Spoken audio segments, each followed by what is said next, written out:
Bonjour à tous, on se retrouve pour une nouvelle position dans le milieu de partie. Donc on joue avec les noirs et il va falloir trouver un plan. Bon, il s'est passé quand même déjà pas mal de choses dans cette partie apparemment, puisque il y a déjà 3 pièces mineures d'échanger. Donc on est plutôt bien avancé. Malgré tout, on n'a pas totalement fini notre développement, hein. Si on regarde bien, le fou de l'Eldan n'a pas encore bougé, et donc nos tours ne sont pas en liaison. Mais on peut se dire si finalement c'est si grave que ça, étant donné, c'est une première chose qu'on peut voir, hein, étant donné que les tours sont déjà pas trop mal placées sur des colonnes semi-ouvertes, hein. Donc deux choses à remarquer dans cette position, déjà dès le départ, hein, les tours qui sont placées sur des colonnes semi-ouvertes.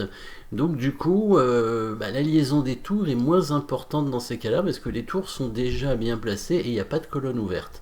Sachant que, si on regarde bien aussi les tours blanches, hein, qu'elles n'ont pas bougé, donc elles ne sont pas en action, bien entendu.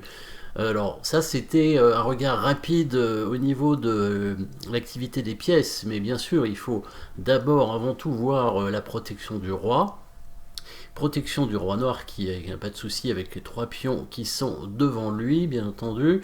Le roi blanc, il y a aussi les 3 pions devant lui, mais on remarque la dame noire assez active quand même. Sur la fameuse case Kasparov, hein, la case F4. Normalement, c'est un cavalier qui s'y rend dessus, mais pourquoi pas la dame? Ça peut être intéressant, étant donné qu'il n'y a pas de pièce vraiment pour l'attaquer immédiatement. Niveau matériel, on est à égalité. Un fou contre un cavalier pour les noirs, mais c'est pareil, hein, c'est égalité matérielle. Au niveau des pions aussi. Au niveau de la structure de pions, il y a un pion doublé chez les noirs, il y a un pion doublé, on a 2 îlots de chaque côté, avec un pion doublé chez les noirs, et un pion un peu arriéré, ici en D6, hein. Il est sur colonne semi-ouverte, donc ça peut être embêtant. Évidemment, le pion D6 qui est un peu fait, mais bon, il est attaqué par la dame noire, la dame blanche en B4, mais pas par les tours. Mais ça peut arriver, hein. On peut évidemment les blancs qui pourraient assez rapidement amener une tour sur cette colonne semi-ouverte et attaquer le pion. Donc petit inconvénient au niveau de la structure de pion ici. Alors le pion doublé qui est pas si faible, hein, puisque le pion doublé devant est bien protégé et le pion doublé derrière est pratiquement inattaquable, hein. Il est même inattaquable ici. Donc ici, là, c'est ce qu'on appelle une triplette, hein, c'est 3 pions avec des pions doublés. La triplette en général n'est pas une faiblesse, hein, c'est plutôt une force même dans le milieu de partie, hein. C'est des pions très compacts. Ce sera plus compliqué dans la finale pour créer un pion passé, si on a une majorité, mais pour l'instant, rien de très grave pour les noirs, surtout que ça leur donne justement cette colonne semi-ouverte pour la tour. Donc ici, au niveau activité des pièces maintenant, je pense que la dame noire est plus active que la dame blanche, étant donné qu'elle est sur la case Kasparov et elle est devant le roi blanc, hein, directement. Donc le roi blanc qui ne devrait pas être faible normalement, mais à cause de la dame ici qui l'attaque directement, et aucune pièce vraiment là qui est placée pour le défendre, hein. Le cavalier est un peu loin. Bon, la tour en F1 défend bien entendu le pion F2, mais on pourrait éventuellement envisager d'autres cibles avec les noirs. La dame blanche attaque un pion faible, c'est vrai, mais elle est quand même un tout petit peu hors jeu. Elle serait mieux sur une case centrale, hein, par exemple la case en D3, parce que là, elle pourrait revenir directement sur l'aile roi, alors qu'ici, elle est un peu bloquée. Les tours noirs sont plus actifs que les tours blanches, très clairement, ça on l'a vu tout de suite, hein. Sur les colonnes semi-ouvertes, hein, les tours blanches sont bloquées. Et le fou est meilleur que le cavalier, hein. La position est ouverte puisque tous les pions peuvent avancer ici, hein. Les pions, évidemment, il n'y a aucun pion bloqué au centre ni ailleurs, hein. Les pions peuvent tous avancer, hein. C'est la définition d'une position ouverte. Et en plus, il y a eu un pion échangé au centre. Et en fait, le cavalier, il n'a pas beaucoup de cases même, hein, on remarque, hein. Donc le fou, même s'il n'a pas bougé, il est sur l'une de ses meilleures cases. C'est ce qui arrive souvent hein, avec un fou de l'aile dame. Souvent le fou de l'aile dame, on n'a pas besoin de le bouger avant les autres, avant les autres pièces en fait. C'est souvent lui qui joue en dernier tout simplement. Et on a besoin de le bouger pour lier les tours très, très souvent. Et ici, comme il y a une colonne semi-ouverte, comme on a dit au début, probablement ce n'est pas vraiment obligé de bouger le fou. Donc si on essaye d'évaluer la position, je pense qu'on a vu quand même un avantage noir hein, dans cette position avec des pièces plus actives, presque toutes. Hein. Je pense que toutes les pièces noires sont plus actives que leur homologue, hein, si jamais il y avait cette question. Ici, les noirs sont mieux, hein, les noirs sont mieux. Le souci c'est simplement ce pion arriéré, mais ça va être assez facile de le contrer grâce à une suite assez simple hein, pour les noirs finalement, hein, puisque on a vu, hein, rien qu'avec cette évaluation, on a vu ce qu'il fallait faire. Il faut attaquer le roi tout simplement, attaquer le roi, voilà ce qu'il faut faire.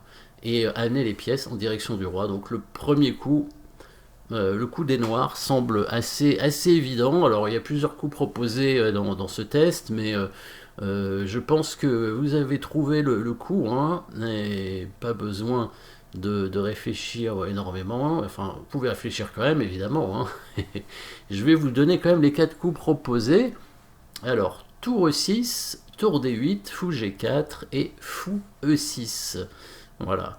Donc si on veut jouer pour finir le développement, il faut jouer le fou, bien évidemment. Sauf qu'on a dit que c'était pas nécessaire, étant donné que le fou était déjà bien placé et que les tours noirs sont bien placés aussi. Alors, malgré tout, évidemment, ramener la tour A8 peut-être sur l'aile roi, puisque c'est notre but, pourrait être intéressant, mais déjà que la tour E8 n'est pas forcément en direction du roi blanc, peut-être qu'on attendra d'abord de l'y mettre avant d'amener l'autre. Donc fou E6, un coup de développement qui pourrait éventuellement s'envisager, sauf que les blancs vont contre-attaquer donc sur le pion D6. Hein, on lui laisse l'opportunité de prendre l'initiative. Hein, on sera obligé d'amener la tour en D8 hein, si on fait un coup comme ça. Voilà, il va faire tour D1, il va attaquer le pion D6 et bon, on sera obligé de défendre, c'est pas si grave, mais voilà, on perd un peu d'initiative. Et notre tour, du coup, se retrouve un petit peu passive. Le coup fou G4, éventuellement pour empêcher tour D1, semble possible aussi, mais ça, le fou il va se faire attaquer en fait. Les blancs vont faire F3, ils vont chasser le fou. L'ouverture de la diagonale n'est pas si dangereuse. Hein. Si la dame fait échec, le roi va bouger, c'est tout. Et on va se retrouver dans la même situation. Hein. La tour va venir en D1, elle va attaquer le pion D6. Sur l'échec, le roi se décale simplement en H1. Et là, le pion D6 est pas très bien placé. Tour D8 est évidemment beaucoup trop passif, on anticipe l'attaque sur le pion, mais la tour est mal placée ici.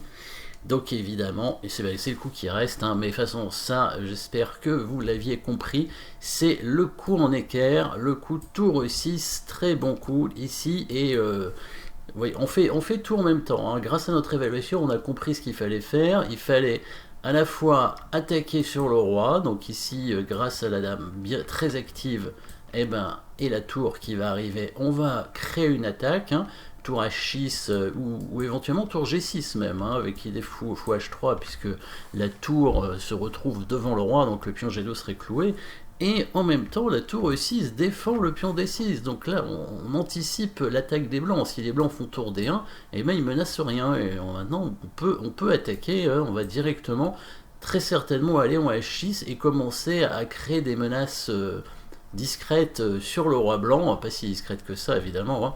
En tout cas une menace ici, et pour essayer de forcer les pions à s'affaiblir, et puis à donner peut-être un levier, hein. Si jamais il joue H3, là je pense que le sacrifice de fou s'envisage assez nettement, même ça gagne tout de suite, hein, probablement. Voilà, le fou qui n'a pas bougé, qui vient directement se sacrifier sur le pion, bien sûr, la variante n'est pas forcée, mais c'est ce qui donne un avantage pour les noirs. Donc voilà le plan ici, comment on a trouvé cette idée, hein, en évaluant la position, la protection du roi bien évidemment, bah, le matériel, hein, bien sûr, on a vu qu'il était égal.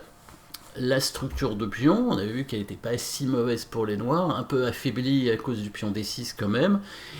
Mais surtout, l'initiative, les pièces noires qui sont toutes mieux placées finalement que les pièces blanches, et donc ça permet de jouer un jeu dynamique, de comprendre qu'il faut jouer un jeu dynamique et donc de créer des menaces avec les noirs. Et avec ce coup, tour aussi, ce coup en équerre, hein, très important, la tour qui vient coulisser devant les pions. Voilà, merci d'avoir suivi cette petite position et à très bientôt pour une nouvelle position.